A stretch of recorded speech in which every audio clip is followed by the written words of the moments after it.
কর্মী সমাবেশকে কেন্দ্র করে আবার উত্তপ্ত জাতীয় পার্টির কেন্দ্রীয় কার্যালয় এলাকা। এ সময় পুলিশের সাথে ধাওয়া পাল্টা ধাওয়া, টিয়ারশেল ও সাউন্ড গ্রেনেড নিক্ষেপের ঘটনা ঘটে।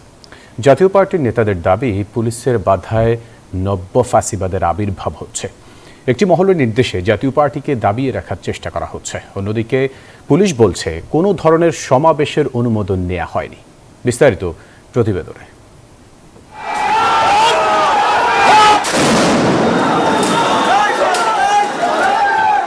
জাতীয় পার্টির কেন্দ্রীয় কার্যালয়ের সামনে আবারও ধাওয়া পাল্টা ধাওয়া। এই সংঘর্ষের ঘটনায় বেশ কয়েকজন নেতাকর্মী ও পুলিশ সদস্য আহত হয়েছেন।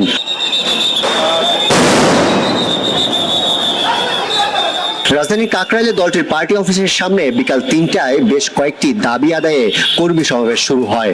বিকাল ৩টা ৩০ দিকে পুলিশ ও নেতাকর্মীদের মধ্যে দফায় দফায় সংঘর্ষ হয়। বাইরের লোকজন এসে আমাদেরকে আক্রমণ করেছে এবং পরে দেখলাম যে পুলিশও আমাদের এই শান্তিপূর্ণ সমাবেশটাকে পণ্ড করে দিয়েছে। হিরন আরও মিনারেল ওয়াটার মাত্র 50 পয়সায় প্রতি লিটার। অতর্কিত আক্রমণ শুরু করলো, তখন মানুষ চতুর্দিকে ছোড়াছুড়ি করছে। হায়না যে আক্রমণ করে আমরা নিরস্ত্র মানুষ। এই ঘটনায় দলটির মহাসচিব দাবি করেন, একটি মহলের নির্দেশে জাতীয় পার্টিকে দাবিয়ে রাখার চেষ্টা করা হচ্ছে। এই ঘটনার সুষ্ঠু তদন্ত দাবি করেন তিনি। পুলিশ সম্পূর্ণ দায়িত্বজ্ঞানহীন আচরণ করেছে, এটি অনাকাঙ্ক্ষিত। আমরা সবসময়ই আইন শৃঙ্খলা বাহিনীকে সর্বদাই সহযোগিতা করেছি, এখনো করছি, সামনেও করব। কিন্তু একটি রাজনৈতিক দল তার শান্তিপূর্ণ প্রোগ্রাম তার অফিসের সামনে করতে যাবে এবং পুলিশ সেখানে বাধা দিবে, এটা নব্য ফ্যাসিবাদের একটি আবির্ভাব হচ্ছে।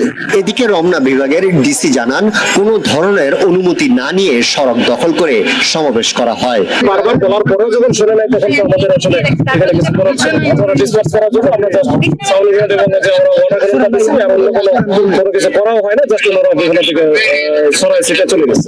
এই ঘটনাকে কেন্দ্র করে মোতায়েন রয়েছে বিপুল সংখ্যক পুলিশ সদস্য। সংঘর্ষের সময় দলটির চেয়ারম্যান জিএম কাদের ও মহাসচিব শামীম হায়দার পাটোয়ারি কেন্দ্রীয় কার্যালয়ে অবস্থান নেন। আরিফুল ইসলাম, নিউজ 24, ঢাকা।